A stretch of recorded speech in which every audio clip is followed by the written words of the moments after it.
And it's also my great pleasure to introduce Eva Hollenbach for today's Career Cafe Live. Eva studied molecular cell biology in Heidelberg for a bachelor's and master's, pretty much at the same time that I was there too, but until today, we actually never met. Eva then went to Tübingen, where she joined Andreas Wachter, who is now in Mainz for her PhD. Eva's PhD was about alternative splicing in Arabidopsis.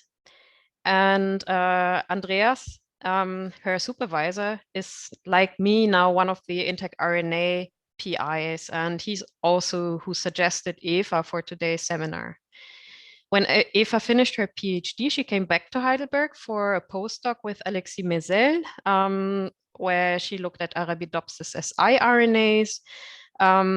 But then she did what she told me she really wanted to do, and she joined the industry as a postdoc, actually. Maybe some of you didn't know that there are postdocs in the industry. And her postdoc was about the development of RNAi sprays for crop protection. And I'm sure Eva will tell us more about this. So since then, Eva has worked at BASF in different posts. And I'm sure she will tell us many interesting things about her career path, which decisions she took and why, and what it's like to work in the industry. I'm really looking forward to your talk, Eva, and the stage is yours. Okay, thank you very much for this nice introduction. I'm going to share my screen. I hope everything is working today. I had some internet problems yesterday, but today everything is running smoothly. So, can you see the screen? Yes. Perfect. Okay, so in the beginning, as I was asked if I could tell you my career path, I was wondering what should I tell? But I think it's always also a good opportunity for myself to do some kind of reflection of my career path. And yeah, I think I can tell you something, and I can also give you some ideas what I would do differently if I would have the opportunity now. Okay, so I just went through my CV and will give you some. Can you see this as well? So is this also, can I delete it? We see your screen, basically. Okay, then it's just my view. Okay, perfect. So on the right side of my slides, on the left side, I always have my more the CV part, where my studies where have I done my studies, and on the right side, it's more a personal perspective and some personal insights.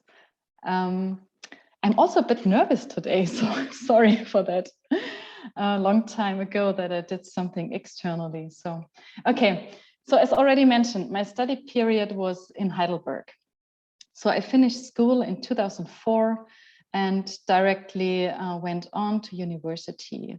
It was the first course for this bachelor's and master's studies in Heidelberg. So before the diploma, the German diploma was state of the art at the universities, and we were the first course that did these bachelor studies, and the title was Cell and Molecular Biology.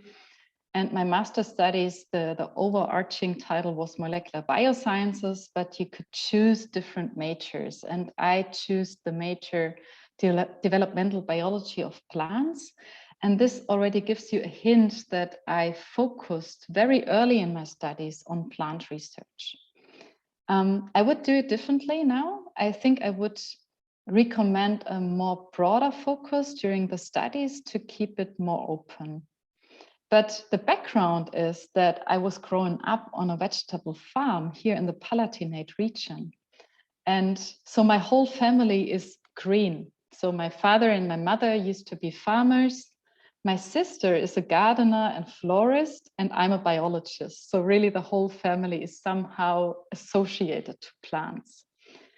But what I faced early on was, I saw what my parents have to tackle each and every season. So agriculture is very challenging.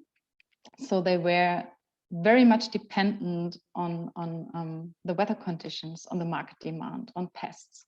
And my father always told me, Eva, please learn something different. Never, never, ever go to be something like we are doing. So never become a farmer or an agriculturist. At the end, so my parents stopped 5 years ago. He tried to change the course of me. So he asked me if I would be interested to continue our farm, but I said, no way. I mean, I did a PhD. Why should I become a farmer now? And I also missed a lot of knowledge because I was not really taking care of the farming stuff at home. But I think what restricted myself to the region here is that I was very much rooted to my home. So I was not open to move away. So I wanted to stay at home, and that's why I studied in Heidelberg. This is also something I would do differently now. So I was already living with my boyfriend, and I also had animals. So I had some responsibilities, and animals, I had a horse and I had a dog. And this altogether, restricted myself to the Rhine-Main area. So I was looking for studies in Heidelberg or Mainz, or also Kaiserslautern.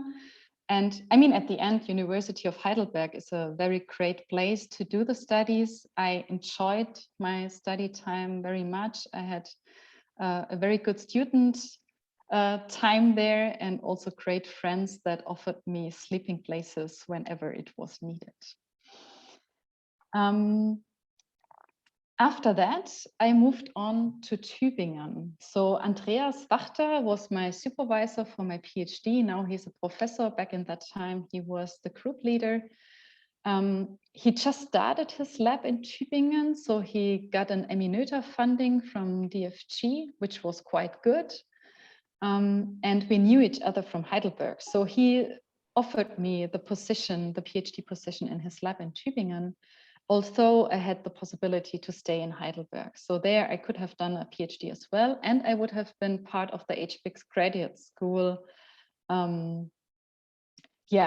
So this decision was not so easy for me. But at the end, I decided to move to Tübingen, to leave the Palatinate region, to move 200 kilometers south to Tübingen, which is a very nice city. Once you're in Germany, you should visit it. And I had a very great time there in my PhD. I had a very good supervisor. I had a nice team, which you can see here on the picture. So very nice PhD students also doing their research there. Great technicians, always supportive. And we had some nice lab hikes every now and then. So the PhD time took me 3.5 years. So I forced to finish in 2012. Andreas always tried to make me a bit, come on, let's do this and that, and then we'll have another nice publication. But I mean, what you realize very soon during your PhD is that research is somehow insecure. You never know what will come out, and you never know how fast you will have all the results to have another publication. I already had a plant journal publication, and Christina had a plant cell publication where I was also on the author list. So it was sufficient to finish with a good PhD. And this is the decision I took. And Andreas was open to support me. This was also great from him. What was on my personal part was really important for me was that I took my pony Amun, which you can see on the picture here, with me to Tübingen. So thereby my work-life balance was completely settled. I had nice contacts and friends just by having my pony with me. After an intense lab day, I just went out to Amun and took him out for a ride. I had maybe a wine afterwards with the people at the stable and some nice talks. So this was really important for me, and still is important for me, to have a very good work-life balance. So I can do a lot of focused work, but you also need time to get your head free. And so the private network was important for me, and these are still friends for life. Although I left Tübingen in 2012, no, 2013. Yeah, I still need to to think about my CV. Yeah, what I mentioned is that I really enjoyed my PhD time. I think many face a lot of challenges in the PhD. So you have many drawbacks, you have tough times, stressful times. Maybe research is not going as you wished it should go. Maybe funding is a topic. Those things I never faced. So funding was always good in the lab of Andreas. So this was safe. And he also said that he would fund me as a postdoc if I would like to stay, which was also very good to know that you have somehow, yeah, a way you can work. However, I told him that I would like to go back to the Palatinate region and that I would like to change to industry. Why I want to change to industry was maybe I was lacking a nice female role model during my studies, that it is possible to have a career at university as a woman. I'm really lacking such a role model, unfortunately. I had some female professors, but maybe they didn't show me that also the family part was there, or that the character they had was somehow affordable for myself. So it was always elbows out and checking out who is best, who is publishing more, who is getting better funding, building walls around the own research part. And this is something I didn't want to do in my life. So I decided, I think halfway through my PhD, to go to industry. A friend of mine already worked in industry, and so I got an impression that it's different there and that you have a much more focused, application focused research part in industry. So I was searching in 2013 for possibilities, and back in that time, unfortunately, there were not so many positions out. And what I faced as well is that due to my focus on plant research, I have no chance to get invited in pharma-based industry positions. So I applied for different job offers from AbbVie, for example, or from BioNTech, or from Roche. They even didn't invite me. I had 2 calls with HR recruiters per phone, and they said, yeah, okay, yeah, seems to be that it could fit, because I mean, my focus was molecular biology and biochemistry. And I thought, is it really so important what kind of tissue you use to develop a method? But it is, because your background knowledge is, it was too focused. So I did not get any invitation in industry, but I found another postdoc position in Heidelberg. So I stayed 4 months in Andreas' lab as a postdoc, or I was funded as a postdoc, but I would say it was just a transition of my project. Then I joined Alexei Maisel's lab in Heidelberg, where again we had, it fitted well, the research topic, tacrNAs in plants, so in Arabidopsis thaliana, transacting siRNAs, if you don't know the tacrNA shortage. So I took this opportunity, why not? I mean, it was a 2-year contract, or even 3 years, I don't remember. And I was back in the Palatinate region. I was meeting so many old friends in Heidelberg. It was great. It was directly as if I would have never left. And for me, it was clear it's an interim solution. So I continued to search for opportunities in industry.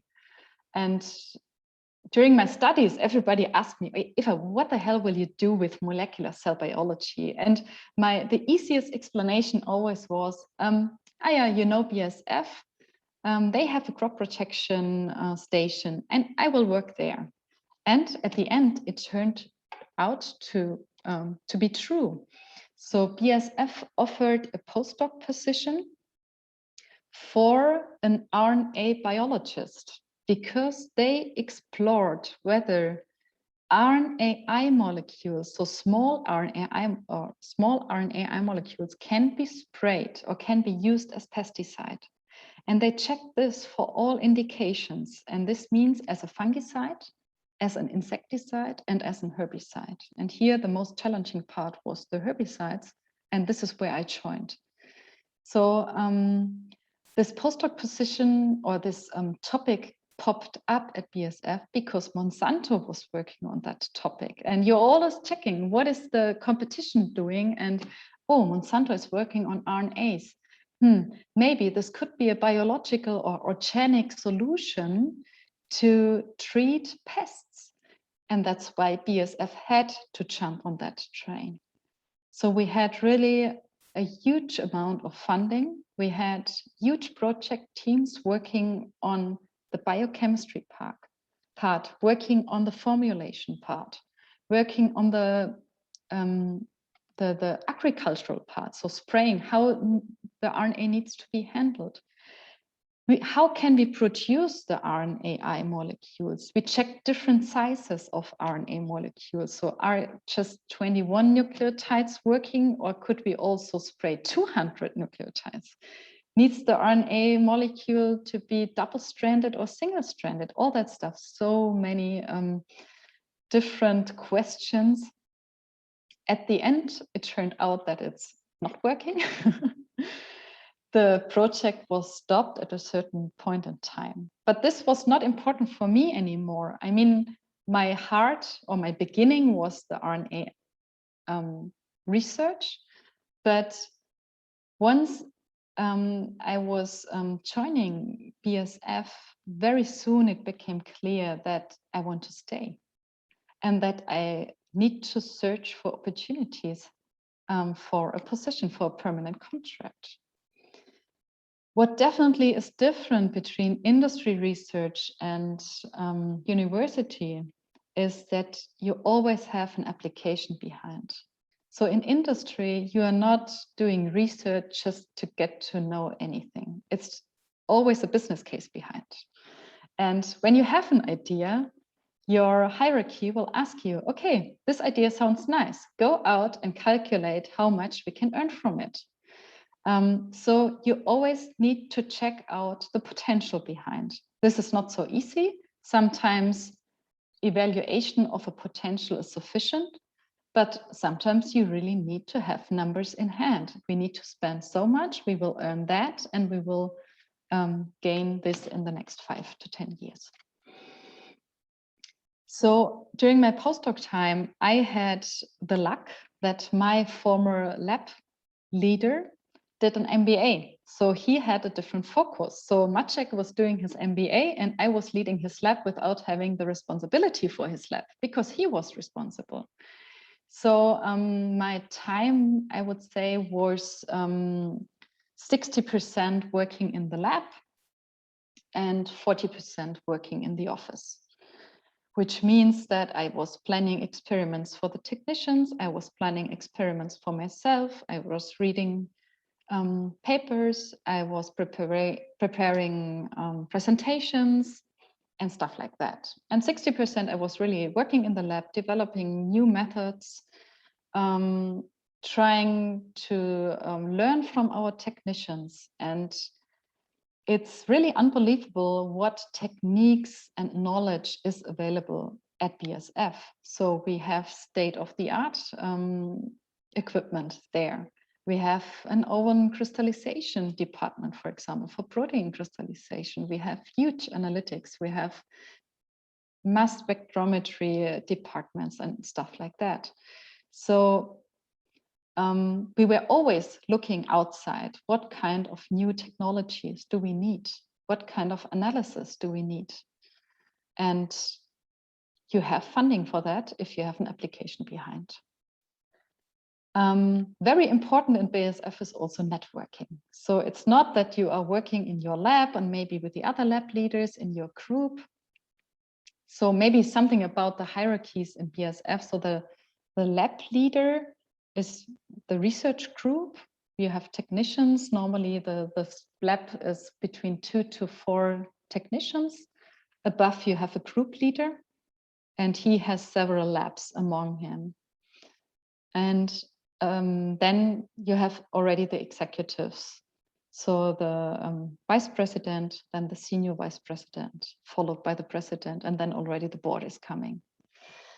So networking is important, really, to also have contact outside of your own research division. And in BSF, we used to have lunch appointments. It's called MIPA, Mittagspause. So you're really sending out invitations to people to meet them for lunch. So 5 days a week, I'm meeting 5 different people to have lunch with them. This is great, but it's also sometimes a bit challenging or not so relaxing. So that's why I would say 3 times a week, maybe new people, 2 times a week, I'm meeting friends and colleagues just to chat about the daily tasks. Luckily, it turned out that I got the permanent full-time job, so the lab leader position, in November 2015. So this was even before the end of the postdoc. The lab team leader position was open. This was also not so easy. It sounds like, yeah, okay, I just got this position. No, we had several postdocs back in that time, and everybody wanted to have this position. So we were 4 postdocs and 1 lab leader position. At the end, I made it, but I had another job offer from Bayer Crop Science in Frankfurt Höchst. And this helped me to get BSF to that point that they offered me the lab position, because otherwise I would have gone to Bayer Crop Science. I would have not waited for another possibility within BSF. But the decision to go to Bayer or to go to BSF, this was also not coming overnight. It was not so easy. So you have different pros and cons. At BSF, I knew the tasks, I knew the people, I knew how the BSF culture is. I knew how, everything is working. At Bayer Crop Science, it would have been a new possibility, a new opportunity. I think also a better salary, which is also important, but I would have had 100 kilometers from door to door, which is, where you lose a lot of flexibility. And from my home now to the agricultural center, I just had a 12 to 15 minutes drive by car. So if you then think in the direction of, okay, I want to get a family, I want to have kids, then flexibility is something you really need. And that's why I decided to stay with BSF. I was really happy there, and I'm happy at BSF. So I got this lab responsibility. I had in the beginning 3 technicians. Very soon the team was growing. At the end I had 7. Which is quite a lot, but I have to say that, I mean, everybody is different. Only some need daily guidance, others need a sure fix once a week, and others just come to me and say, okay, if I have finished this and that, please let's check the results and then the way forward. And very nice are the different project responsibilities you have. And I mean, these are coming as they are developing. You never know how much responsibilities you have in 1 month from now. It's always changing. But for example, in the beginning, I had a project where we developed a herbicide tolerant crop, where we did really in silico modeling, which is also depicted by those small pictures below, where we checked, okay, which amino acids could, when we do a mutation there, help them to have a better tolerance against the herbicide. And these soy plants already show you that our herbicide tolerance approach was quite successful, because our treated plants look like the untreated plants, and this is what we wanted to achieve. In my lab, we did the mutagenesis, we did the biochemical testings, and the nomination, which mutants will be then transformed into the crop plants. We also did Arabidopsis testing, so we also transformed Arabidopsis to have small-scale tests, because it's much faster to generate transgenic Arabidopsis plants than maize or soy, for example. So this was really nice and successful. Another really nice collaboration I had was with an external company in Israel, in Tel Aviv.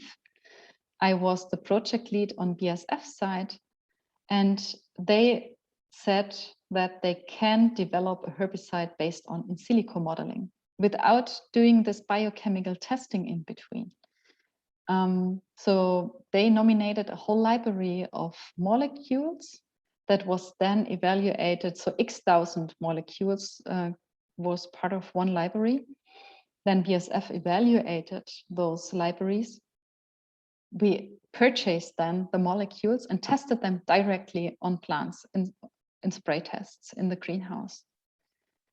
So this was really a great time. We went once a year to Tel Aviv, and once a year they came to us to Limburger Hof. So we had 2 face-to-face meetings per year, which was really very good. And safety is really, really important at BASF. So I was the S1 safety officer. Nothing which is spectacular, but necessary, I would say.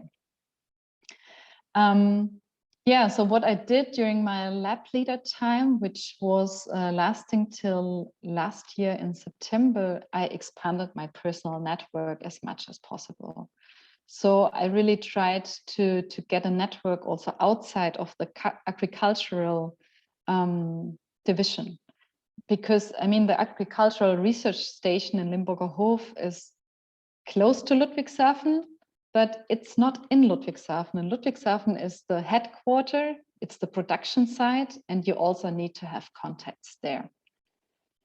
I had my first parental leave in 2018. So my first son was born in 2018, and I came back 7 months later.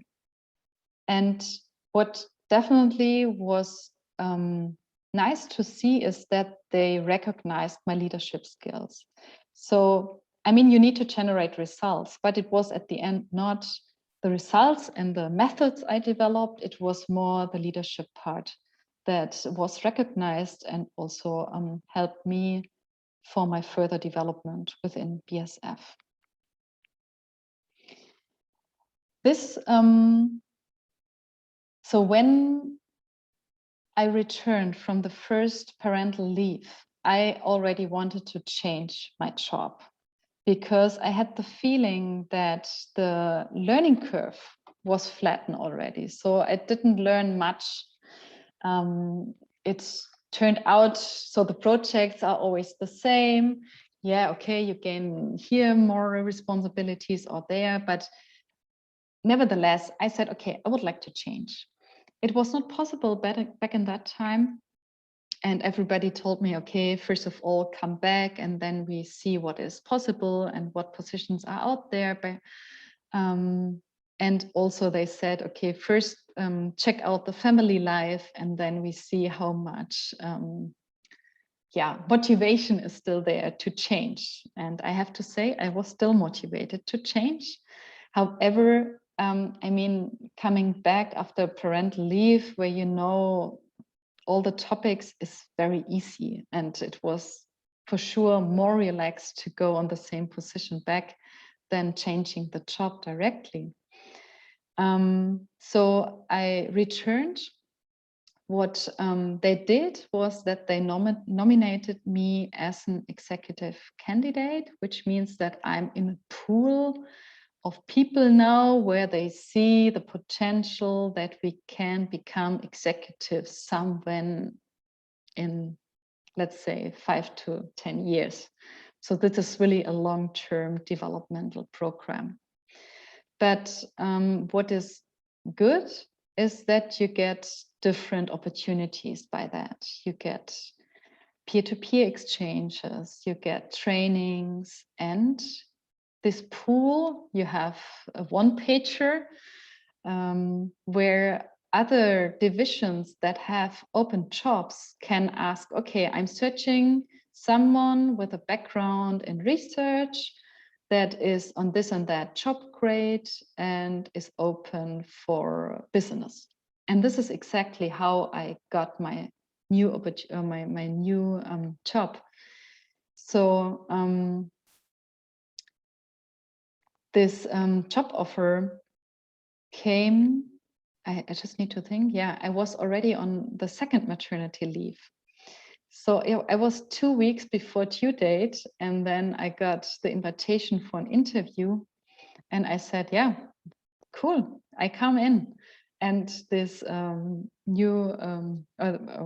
boss said, oh, no, come on, we do it by telephone. Your due date is too close. And I said, come on, you're in Ludwigshafen, I come in. And it's really funny because he was so nervous during the whole interview that something will happen to myself. But everything went smooth.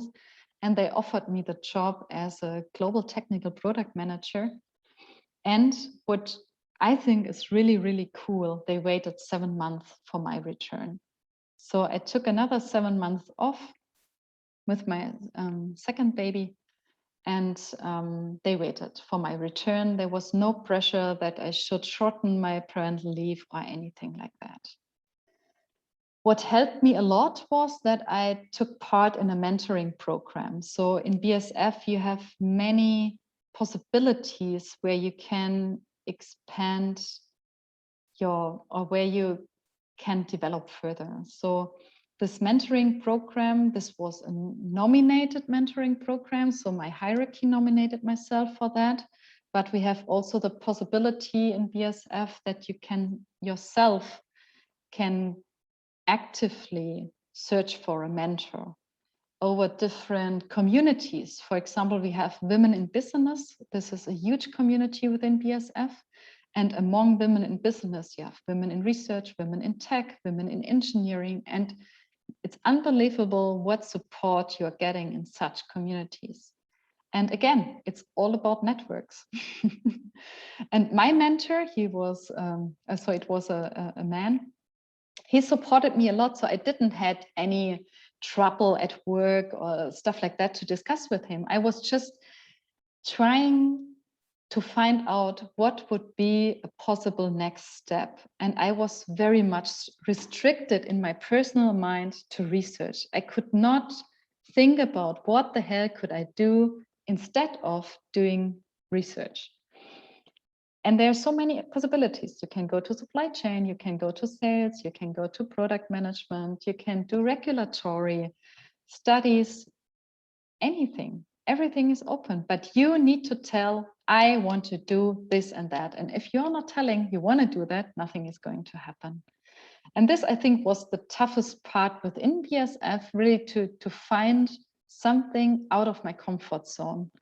And I think at the end, at a certain point in time, you just need to take the risk that it's nothing, or that the job you applied for is not, that you're not 100% happy with it.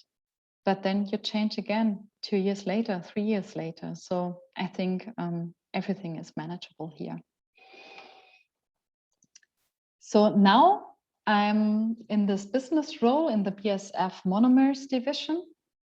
My current job title is Global Technical Product Manager for Inorganic Salts. I have the task to develop our business in the direction of food, feed, pharma, and crop applications, which means that our products, among them are sulfites. For example, wine is treated with sulfites from BASF. We have nitrate and nitrite. We have ammonium bicarbonate, which is used in the cookies depicted here. It's a leaving agent for bakeries. We have ammonium sulfate. We have alcoholates and stuff like that. But we have many different applications in technical applications or in food or feed applications. And food, feed, pharma, and crop are the more profitable ones where the margin is higher. And this is my task. So I need to check where BASF has the unique selling point, where we can enter new markets, new applications.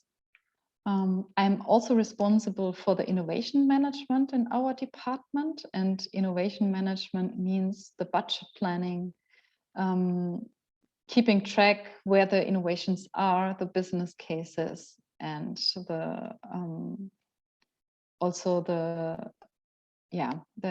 new applications.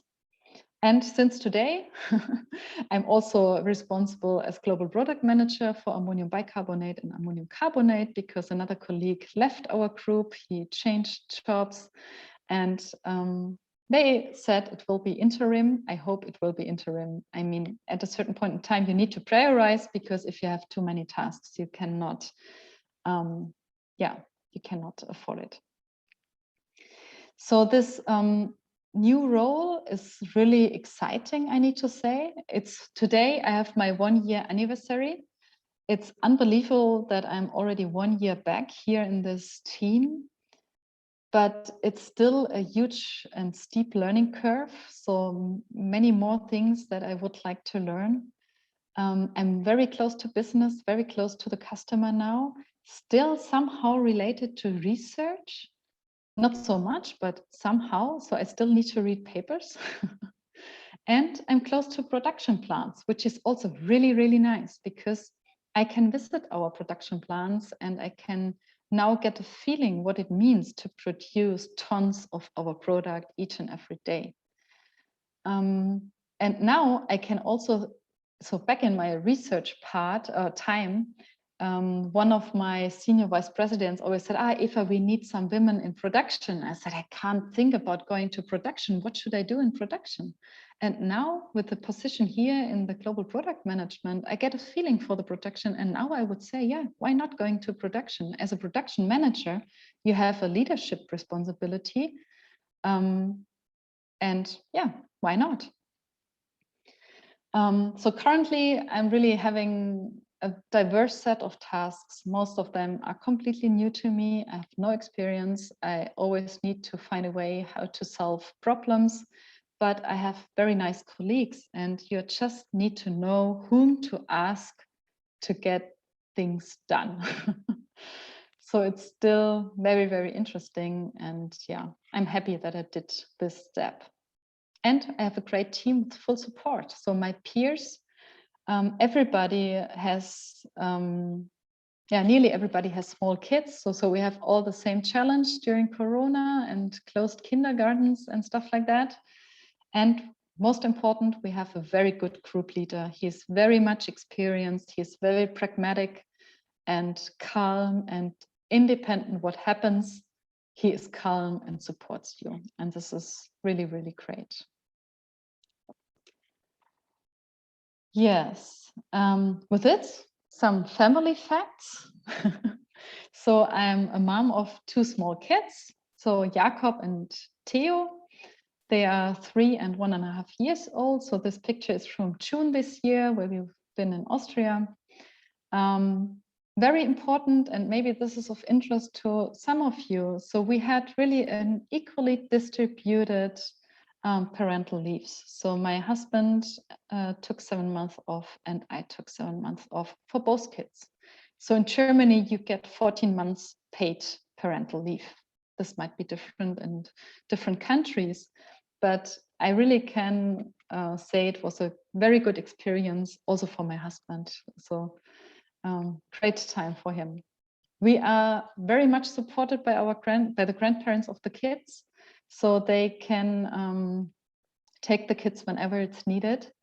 And both of us work 100%. This is not every day easy to manage, but it's possible. And I do not want to work in part-time at the moment, because I think it's not necessary, and I want to work. I love my job.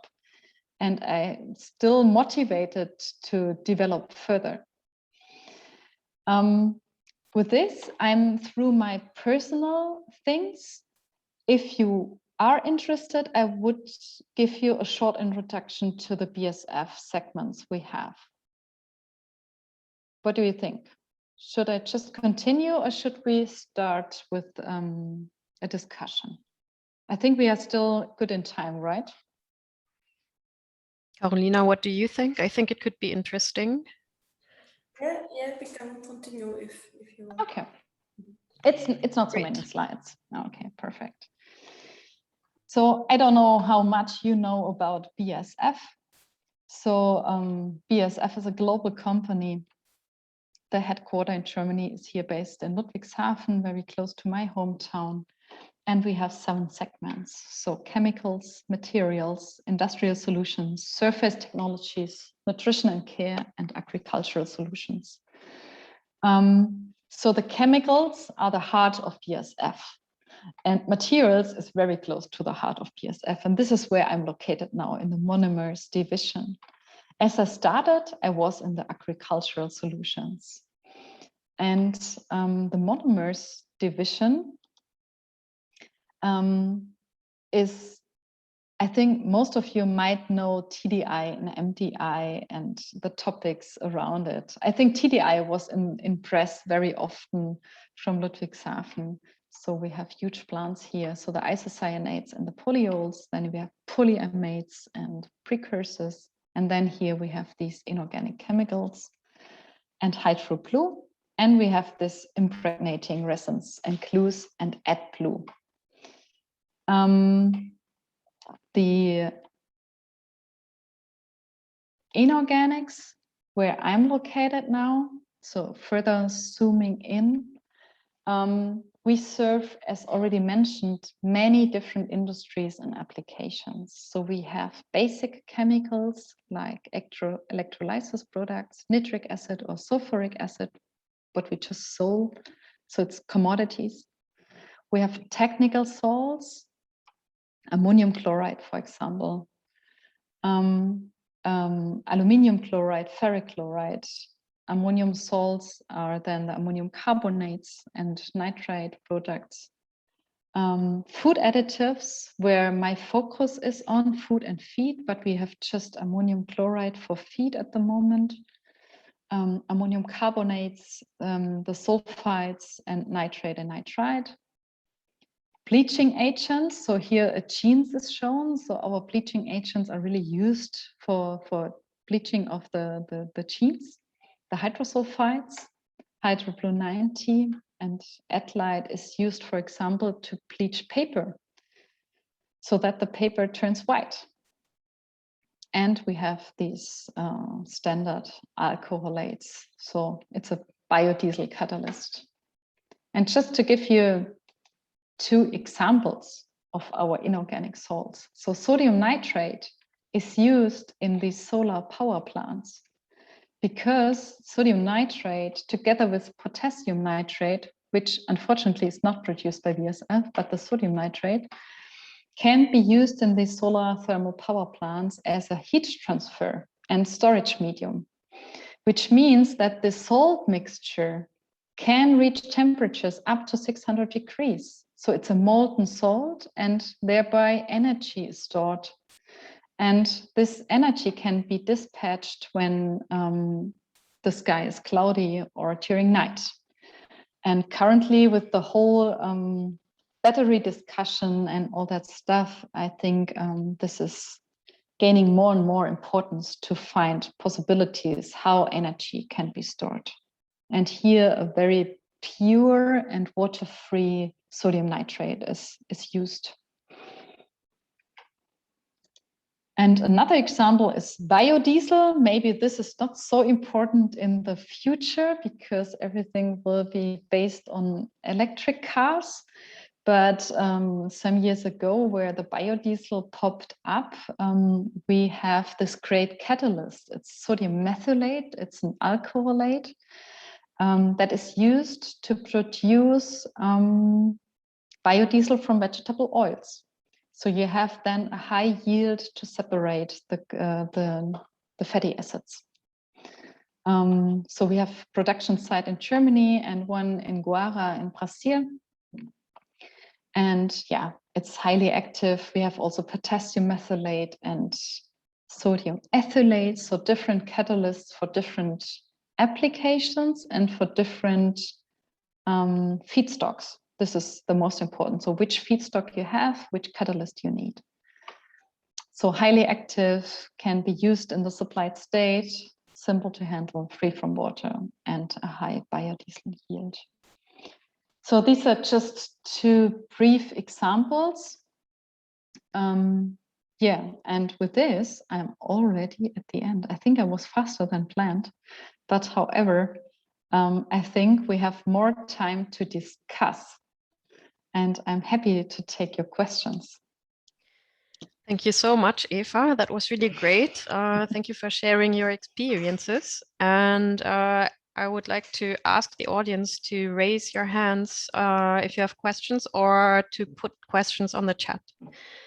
So we've already got 2 questions on the chat. And the first one is, you mentioned that you, during your postdoc already had, if you had an idea, you had to calculate to find out the potential. So how do you do that? How do you proceed? Yeah, not so easy. I mean, first of all, you need to check what market you enter. Then you need to evaluate the market size. And there you have different possibilities. So you have different databases where you can get numbers for the market. Sometimes it's an estimation so that you have the market size in Germany, and then you just do a rough calculation how big could be the market in Europe. Then you need to check so if you know the market size, you cannot estimate that the full potential or the whole market will use your solution, which means that you have some drawbacks. Okay, maybe I have a 50% market share, which is also unrealistic. Okay, maybe we have 10% market share. So you need always to take in consideration what circumstances are out there. For example, for the, I have one innovation project at the moment, which would go in the direction of feed. Here, I really checked how many cereals do we have in Germany, how many cereals do we have in Europe. Then I checked, okay, we know the application can go in line with another application. How big is the market size of the other application? And then I came closer and closer to the real market size. And this then justifies the business case. And then you also need to have a number in hand. Okay, how much can I get for my product in a feed or food application? But this is already supported by different people from sales or from marketing, from other divisions. For example, when I am developing something or I have an innovation project for feed, we have our nutrition and care department. They are fully into the feed market. So they are selling vitamins to the feed market. They are selling other stuff. So they are the ones that know the answers, and you just need to get in contact with them, and then they will support you. Yeah. Okay, thank you. And the second question is, what new specific skills did you need to move to the business from the research? That's a good question. I think it was the innovation part that gave me the opportunity to take over this global technical product management, but they also would have offered me the global product management. So without this technical innovation part, but they said for them it's important to have the broader look, to know how to get information on the point. Yeah, I think it's not that you need to have a skill, it's more that you need to have the self-confidence that you can do it. And as soon as you can tell, I want to go to business and I want to become a product manager, people will believe you. If you say, I'm not sure, and please help me, I don't know what to do, nothing will happen. And this is something I really, and I realized and I noticed, because as long as I was insecure what to do, nothing happened. Yeah. Okay, and we've got a related question here. How often do people in similar positions as you in BASF change their positions? And do you normally wait to be nominated, or can you proactively switch positions? That's a very good question. I think you have both ways. So one thing is to wait for your hierarchy that they help you to find something else. And the other way is to search proactively for something. And both things are happening. So now a colleague of us changed his job, and it was a proactive thing. So he got the information, they are searching for someone. He applied and he got the job. So it was out of support from his hierarchy. I think both possibilities. And how often, it depends. So now Martin Brudermüller says that we need more time, so that less job hopping should happen, because you lose a lot of knowledge as often people change. And now I would say 4 to 5 years on a position is normal. It could be longer. In research, it's often longer. But there are also people which are on a developmental track that are changing every 1 or 2 years. Okay. Wow. Yeah. So we've got another question that's more about the change from academia to industry, I think was meant. So how difficult was it for you to take the step and move from academia to industry? I hope I got this right.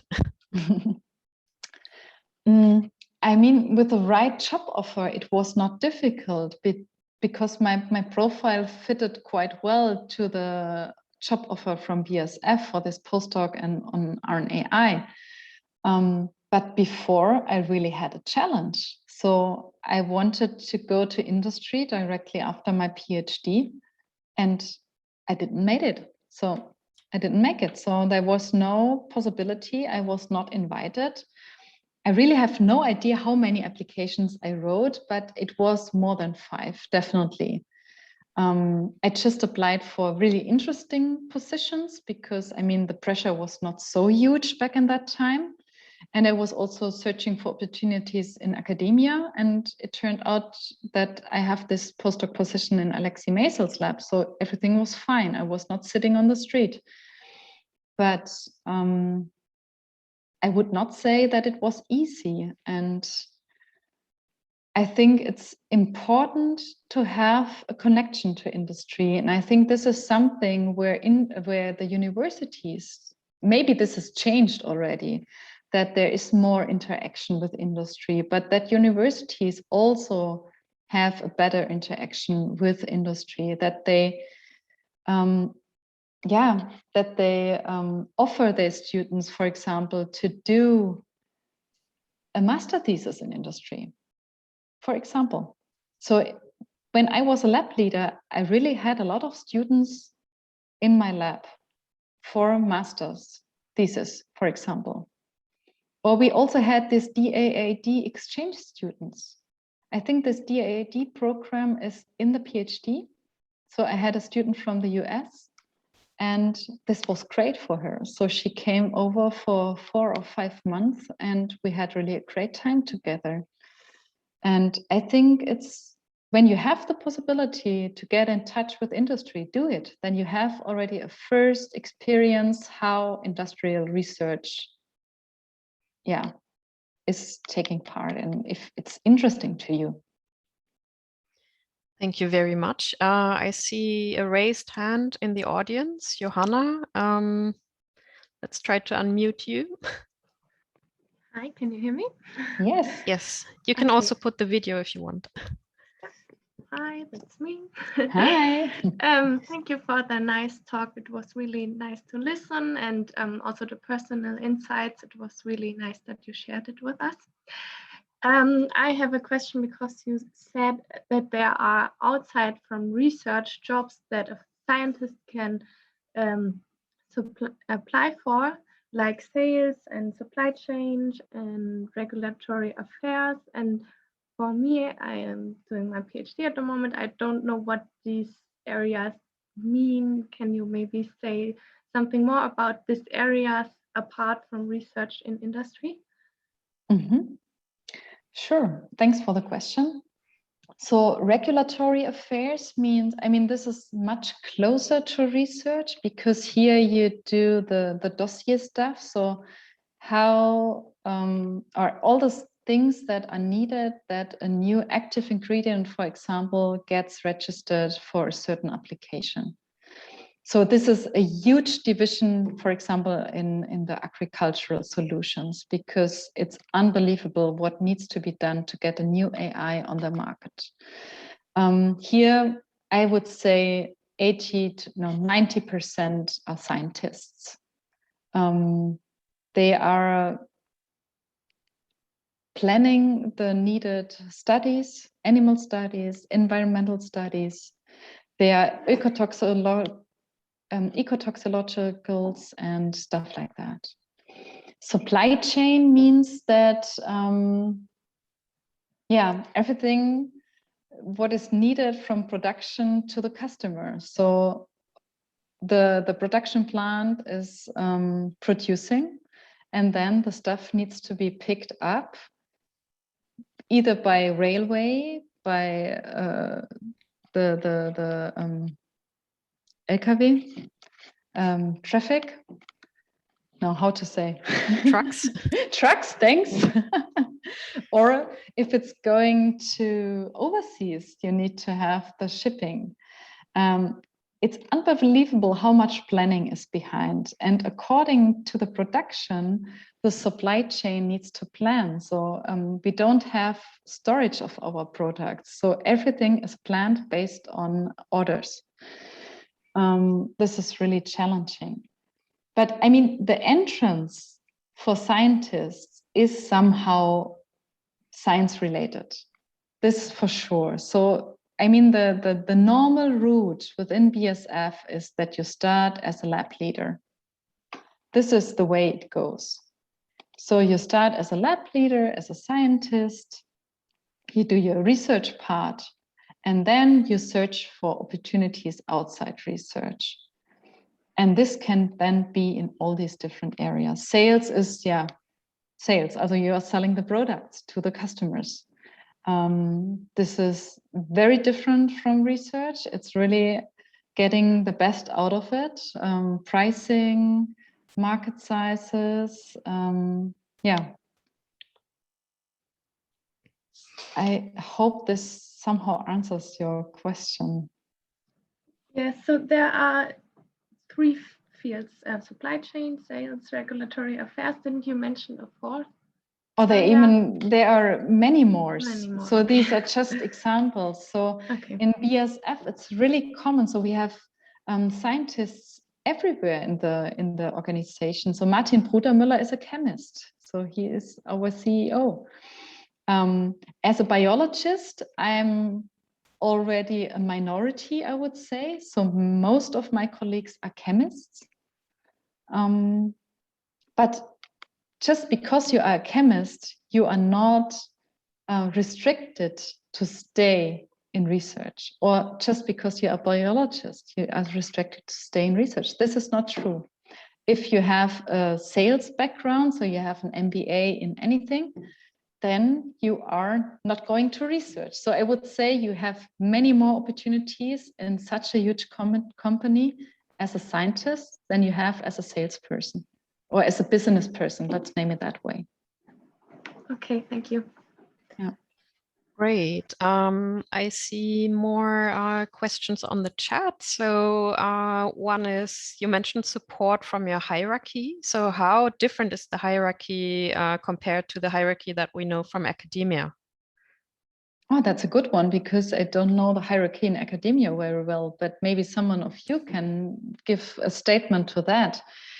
I mean, it's always a personal thing, right? So your hierarchy needs to support you, but if you do not have a very good personal connection and they are not seeing your efforts and your engagement, then this is maybe not so easy. But I never faced the problem that my hierarchy restricted me from anything. So also here in my new opportunity, my new assignment, I have really, so my direct boss is my group leader, and he's very supportive. For the personal development to take, so if I would like to take the next step, I really need the support of my vice president. And I would say I have this support.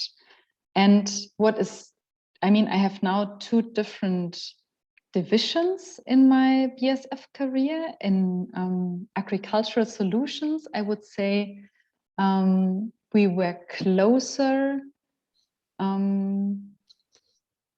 together is maybe the right saying. So it was common that the senior vice president was stepping into your office and says, hi, Eva, how are you doing?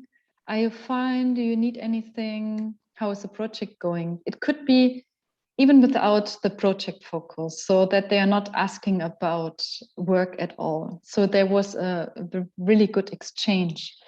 In my new division, so the monomers division, this is a bit different, but we also had this Corona time now. So we were a very long time, 9 months, only working from home.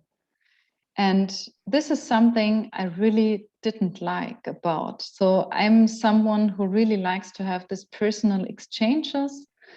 Now we are allowed to go back to the office. So today I'm at home, but tomorrow I will be in the office.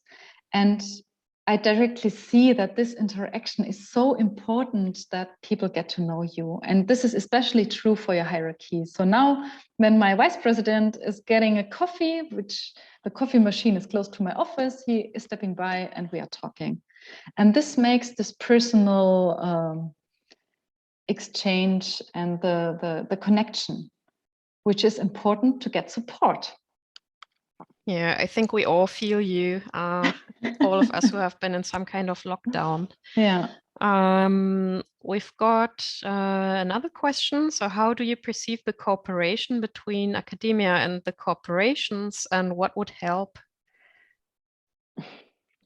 I think from our side, it's always proactively. So when I was a lab leader, I always asked my boss, do we have budget for an intern? I would like to have an intern for this and that. And most of the time it was supported. If the budget is tight, it might be that it's not supported anymore. Because BSF is always paying, I don't know, anything which is given by law. So I think it's 800 for interns a month. So it's master students then. I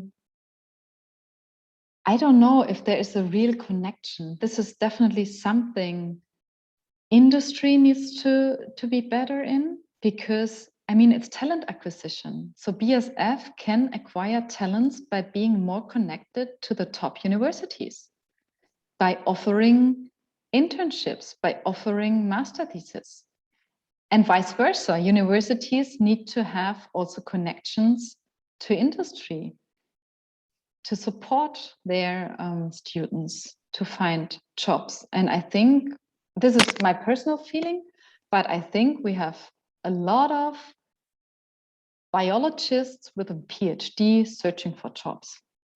So back in that time, so when I see my former lab mates, not all of them directly had the chance to have a job after the PhD.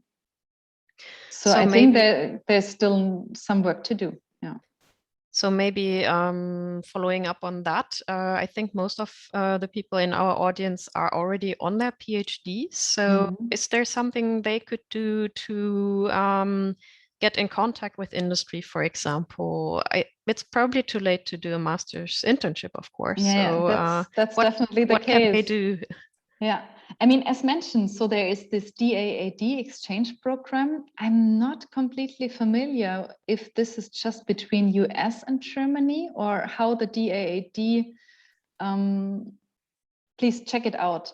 So this is an opportunity for PhD students to make an intern in industry. And this is fully paid. And my DAD students, they always stayed 3 to 4 months. So I think the minimum requirement is that you spend 3 months. So below BSF is nothing offering.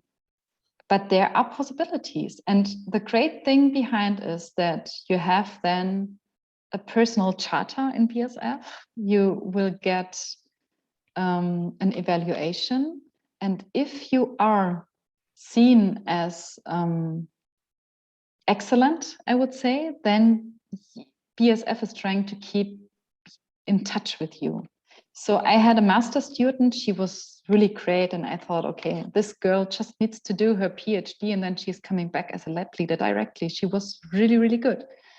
And I managed to get her in this excellence program.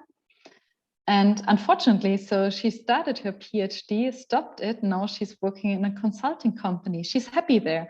I still think, oh man, it's really, I'm sad about it because she was really, really good, but she's happy. She's working for consulting now.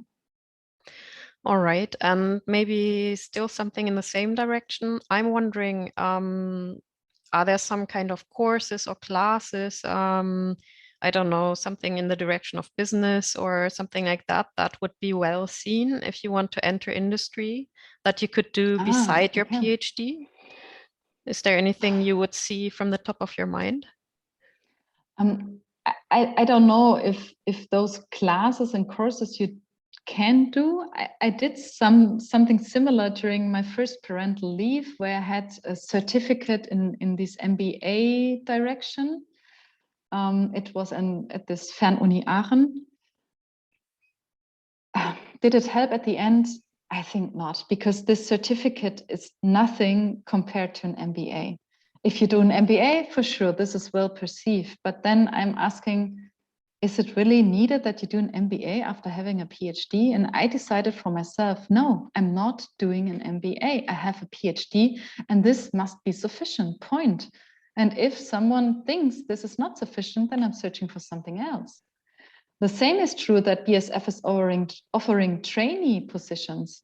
What do I want to be a trainee after having a PhD for another 4 years? No, I don't want to have it. So I'm searching for something else. So, I mean, here you also need to be somehow confident that you gained a lot of experience and you learned many tasks during your PhD and that this is sufficient to enter industry. I mean, if you feel more secure by doing this kind of courses and certificates, then this is fine as well. But I think it's not perceived that you did it. It's more for your personal confidence, I would say. Okay, that's very interesting. Another question from the chat. Can you mention the 3 main advantages for you to work in the industry versus in academia? As for me, the main advantage from beginning on was that I do applied research, or that I did applied research, that always an application was behind, a clear goal where we want to be.